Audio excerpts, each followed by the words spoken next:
दोस्तों, हमारी आज की इस वीडियो का टॉपिक रहेगा द कैनोनाइजेशन।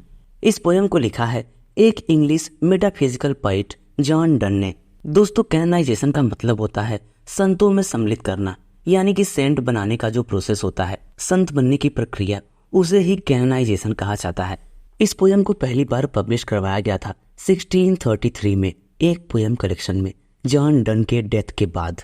दोस्तों, हमारी इस पोयम का स्पीकर एक मिडिल एज्ड मैन है जो कि बहुत ही गहराई से प्यार में पड़ गया है, और हमारा स्पीकर अपने एक मजाकिया दोस्त से कहता है कि उसे अकेला छोड़ दे और प्यार करने दे। यानी कि हमारा स्पीकर बस अकेले रहना चाहता है और प्यार करना चाहता है। उसको ऐसा यकीन है कि जो लोग प्यार में पड़ते हैं, यानी कि दिल की गहराइयों से प्यार करते हैं, वो इमोर्टल हो जाते हैं और संत बन जाते हैं। हमारा स्पीकर इस पोयम के जरिए बाकी लवर्स की मदद करेगा कि वो कैसे एक संत बन सकते हैं और अमरता हासिल कर सकते हैं।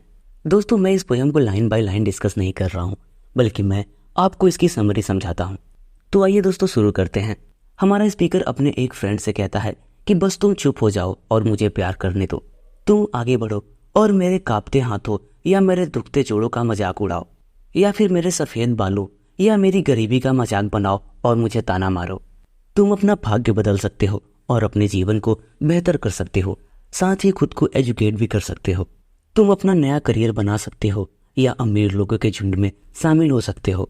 इसके अलावा किसी गॉड या प्रीस्ट को फॉलो कर सकते हो। तुम एक राजा की सेवा भी कर सकते हो। तुम जो चाहो वो कर सकते हो, लेकिन मुझे अकेला छोड़ दो और प्यार करने दो। आगे हमारा स्पीकर कहता है कि क्या मेरे प्यार से किसी को चोट पहुंची है, या फिर मेरी प्रेम पीड़ा भरी आहों ने किसी के जहाज को डुबोया है।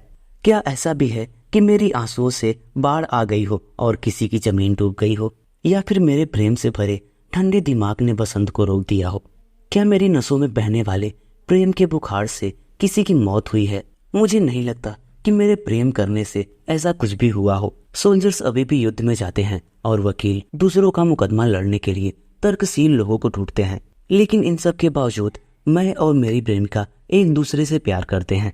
आप चाहे कुछ भी कहें, लेकिन मेरी पत्नी और मैं, हम दोनों जैसे भी हैं, प्यार हमें वैसा ही बनाता है। आप कह सकते हैं कि हम मक्खियों की तरह नस्वर और कामुक हैं, या जुनून से जली हुई मोमबत्ती की तरह सिकुड़ते हैं। हम चील की तरह मजबूत और बुद्धिमान हैं, और कबूतरों की तरह मधुर और नम्र भी हैं। हम उस फिनिक्स पक्षी की तरह भी हैं जो जलने के बाद भी अपनी राख से पुनर्जन्म लेता है। जब हम दोनों एक साथ संभोग करते हैं, यानी कि सेक्स करते हैं, तो हम दोनों फिनिक्स बन जाते हैं। हम फिनिक्स की तरह ही मरते हैं और फिर से उठ खड़े हो जाते हैं। आप देख सकते हैं कि हमारा प्यार हमें एक जादुई प्राणी बना देता है। अगर हम प्यार के साथ जी नहीं सकते तो प्यार के साथ मर जरूर सकते हैं। भले ही हमारा प्यार उस तरह का ना हो जिसे कब्र या फिर सौ वाहन पर दिखाया जा सके, यानी कि लिखा जा सके, लेकिन हमारा प्यार किसी कविता में दर्शाने के लिए एकदम सटीक होगी। हम अपने प्यार के जरिए किसी सोनेट्स के छंदों में जगह जरूर बना लेंगे। जिस तरह से एक सुंदर या फिर अच्छी तरह से बना कलश या फिर एक विशाल शक्तिशाली मकबरा नायकों यानी कि हीरोज की राख को रखने के लिए एक सही जगह है, उसी तरह से मेरी ये कविता अपने प्यार को प्रदर्शित करने के लिए एक सही जगह है, यानी कि एक उपयुक्त स्मारक है। मेरी ये कविता जो कोई भी पढ़ेगा वो इस बात से सहमत जरूर होगा कि हमें अपने प्रेम के भक्ति के लिए संत जरूर बनाया जाना चाहिए। हम हमेशा प्रे करते हैं उन दो ट्रू लवर्स के लिए जिनका प्यार प्योर है और उन लोगों ने प्यार में शांति पाई है। उन दोनों प्रेमियों ने प्रेम के बल पर अपनी आत्माओं को एक कर लिया है